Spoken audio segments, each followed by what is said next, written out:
যত বেশি দরুদ পড়বেন আপনার টেনশন তত কমে যাবে। ফজিলত শোনেন, যত বেশি দরুদ পড়বেন আপনার টেনশন দুশ্চিন্তা তত কমে যাবে।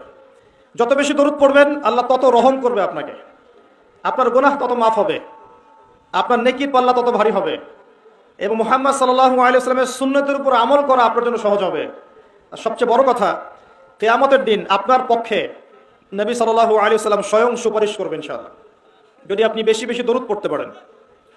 কমপক্ষে সকালে 10 বার এবং সন্ধ্যায় 10 বার পড়বেন আল্লাহুম্মা সাল্লি ওয়া সাল্লিম আলা নবিয়িনা মুহাম্মদ। আমি 3টা দরুদ পড়তে উৎসাহিত করি। একটা ছোট্ট দরুদ বললাম, আল্লাহুম্মা সাল্লি, বলেন আমার সাথে, আল্লাহুম্মা সাল্লি ওয়া সাল্লিম আলা নবিয়িনা মুহাম্মদ, এটা একটা। অথবা এভাবে বলতে পারেন, আল্লাহুম্মা সাল্লি আলা মুহাম্মদ ওয়া সাল্লিম, আল্লাহুম্মা সাল্লি আলা মুহাম্মদ ওয়া সাল্লিম। অথবা যেটা আমরা পড়ি, আল্লাহুম্মা সাল্লি আলা মুহাম্মদ ওয়া আলা আলি মুহাম্মদ কামা সাল্লাইতা আলা ইব্রাহিম ওয়া আলা আলি ইব্রাহিম ইন্নাকা হামিদুম মাজিদ, আল্লাহুম্মা বারিক আলা মুহাম্মদ ওয়া আলা আলি মুহাম্মদ কামা বারাকতা আলা ইব্রাহিম ওয়া আলা আলি ইব্রাহিম ইন্নাকা হামিদুম মাজিদ। এই দরুদের অর্থ কয়জন জানেন? হাত উঁচু করেন দেখি। মাশাআল্লাহ, ঠিক আছে। অর্থ জানতে হবে। নামাজের মধ্যে আমরা যা পড়ি এগুলোর অর্থ আপনাকে জানতে হবে।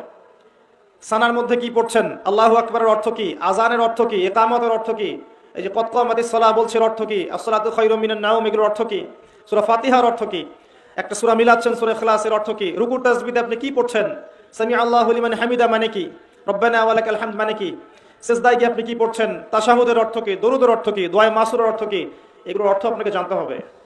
নামাজের অর্থ না জানলে নামাজে মনোযোগ বাড়ে না। নামাজে যত বেশি অর্থ জানবেন নামাজের মনোযোগ তত বাড়বে ইনশাআল্লাহ। অনেকে অভিযোগ করেন না যে নামাজ পড়ছি মনোযোগ বসে না, আছে না? নামাজ পড়ি মনোযোগ এদিক ওদিক ঘোরাফেরা করে, মানুষ বলেন এগুলা। একটা বড় কারণ, মেজর কারণ হচ্ছে নামাজে যা পড়ি আমরা তার অর্থ আমরা জানি না। এটা একটা প্রথম কথা। অর্থ পড়তে উৎসাহিত করলে কিছু মানুষ আবার বিতর্কিত করতে চায়, কিন্তু অর্থ না জানলে আপনি মূল ফ্লেভারটা পাবেন না। তোতা পাখির মতো খালি মুখস্থ করে গেলে আর পড়ে গেলে আপনি মূল যে মেসেজ সেটা পাবেন না কখনোই।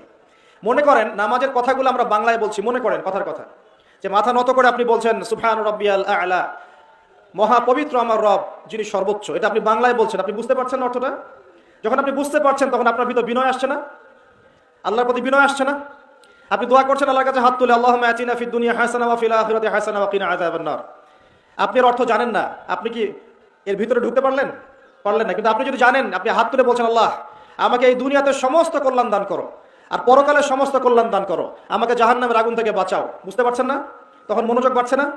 এই জন্য বলছি, অর্থ না বুঝলে আপনি 100% ইহসান, যেটা আমরা বলি, আনতা আবুদুল্লাহা কাআন্নাকা তারাহ ওয়া ইল্লাম তাকুন তারাহু ফাইন্নাহু ইয়ারাক, তুমি এমন ভাবে আল্লাহর ইবাদত করো যেন তুমি আল্লাহকে দেখছো।